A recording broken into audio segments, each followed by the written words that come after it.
Well, y'all, the Gladiator girl's about to come out, and my God, is she double cheeked up on a Sunday because my God, she's hot. I'm just saying, Lupa is freaking almost here. And I will say, I don't know just yet if she's going to be a summon or not, because in my opinion, I feel like when it comes to like, the hype characters, right? We've been talking about Phrolova for so long, and now we have Lupa just about to come out, and she's been hyped for a little bit, but Phrolova's been hyped for a lot of bit.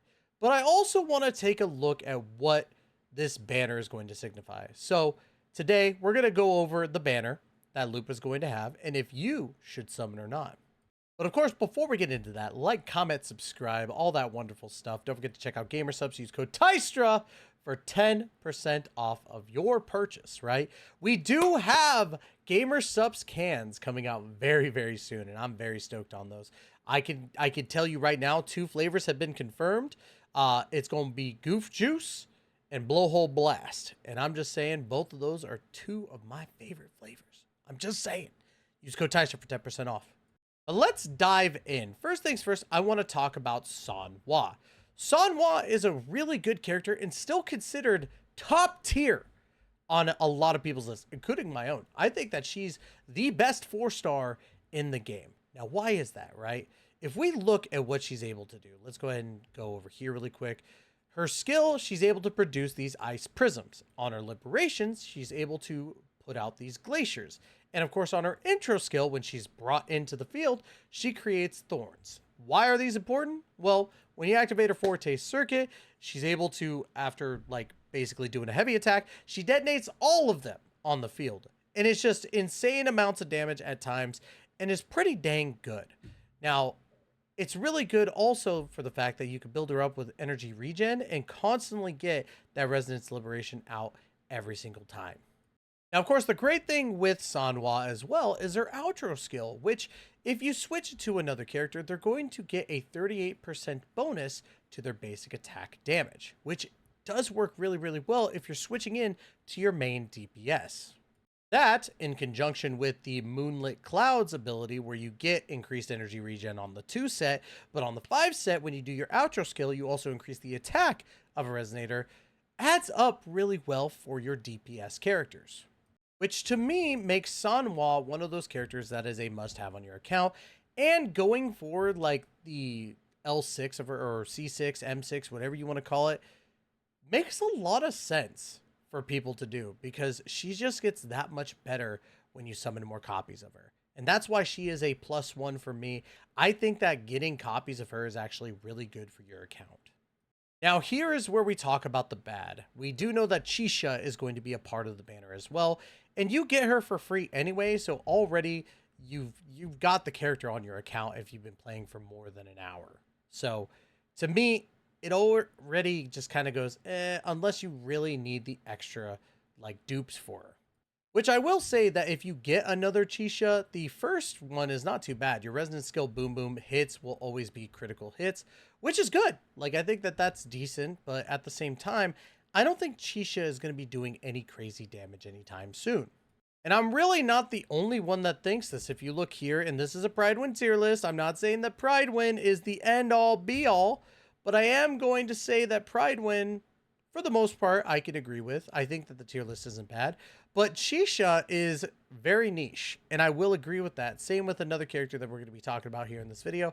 But overall, I think that Chisha is just not going to be the character that you summon for. When it comes to Tauki, there's one thing that you're summoning for with her. Well, 2. The assets, aka the giant booba. And yes, I'm a degen, I already know, right? I've already accepted this, but at the end of the day, Tauki is not really used by anyone. By anyone. And I really mean that. She's basically this high defense, like high guard type of like character that can parry, but isn't really doing too much, right? She basically can attack the character like by how much her defense is. She is, I believe, one of the only characters that actually scales off of defense. And there's nothing for her, man. Like, to be honest, I'm very surprised that she's just right here. I would put her in T3 for Pridewin because I don't think that she does that much. Like, she's okay, but she's definitely not breaking any records. Now, there's probably some, like, characteristic I'm missing with Tauki, but in all honesty, I don't think that she's bringing anything to the table that is a must summon. So the two 4-stars already, Tauki and Shisha versus Sanwa, it's already, like, lopsided because there's two 4-stars that are just terrible. Now, to me, I don't know much about Lupa, so we're learning together. It looks like she's going to be able to support. Pack Hunt is going to increase all of teammates' damage by 6%, and when the active character uses an intro skill, the bonus increases by another 6%, stacking up to 18. So I'm guessing you would intro skill, then intro skill. So she might work alongside Shorekeeper a little bit after Shorekeeper uses her ability. So she's going to be, from what it seems like, a little bit more on the support side. And then Glory allows all teammates to ignore 3 to 9% fusion resistance, depending on the number of fusion resonators on the team. But to me, I feel like the only time that you're going to use a mono fusion team is when you're doing the endgame content, which, to be fair, if you're thinking about endgame content, then this would be perfect.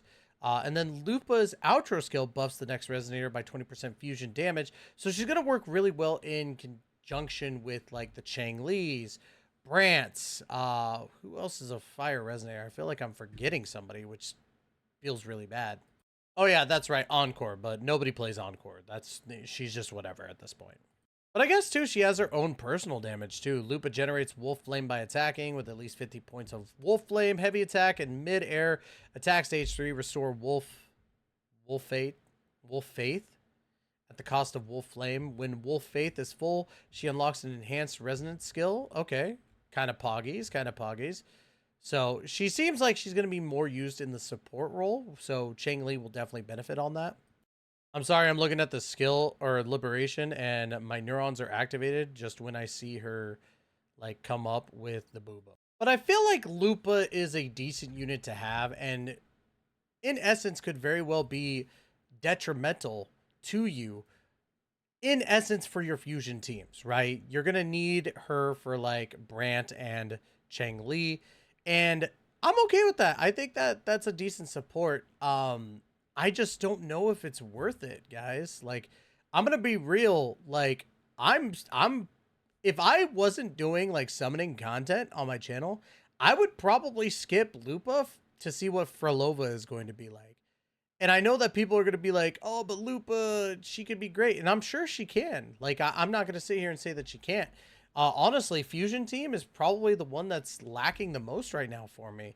So if you're wanting to build a Fusion Team, I think that Lupa is definitely a good addition to that team. However, I also think that if you don't really need it, especially since, like, you could put Shorekeeper on a team with Chang Li and Brant and do perfectly fine. Like, Shorekeeper is just busted. But I feel like Lupa is just one of those niche characters. I think that she's still going to be really, really good in general. Like, for real, in regards to the tier list, she's probably still going to be up here on Apex. She'll probably be, honestly, I think she might be right here. And I could be wrong. I could just be dumb and not understand how good she's going to be. But at the same time, I do feel that she's going to be right here next to Mortify. I know you guys can't see my mouse, and I apologize. But I feel like she's going to be sitting right next to Mortify, like, probably above him in that regard. But, you know, who knows? Again, I could be wrong. I've been wrong a lot of the time. But to me, I feel like when it comes to Lupa, she's probably going to be just a skip, in my personal opinion. Sanwa is great to go for as a secondary character on the banner, but at the same time, you have two duds in regards to Tauki and Shisha. So I say skip, but let me know in the comments down below if you're going to be summoning for Lupa. Don't forget to like, comment, subscribe. Obviously, check out GamerSubs. Use code Tyson for 10% off. And again, that's going to be it. Love you guys to death. And as always, we will catch you in that next video. Please take care and be safe.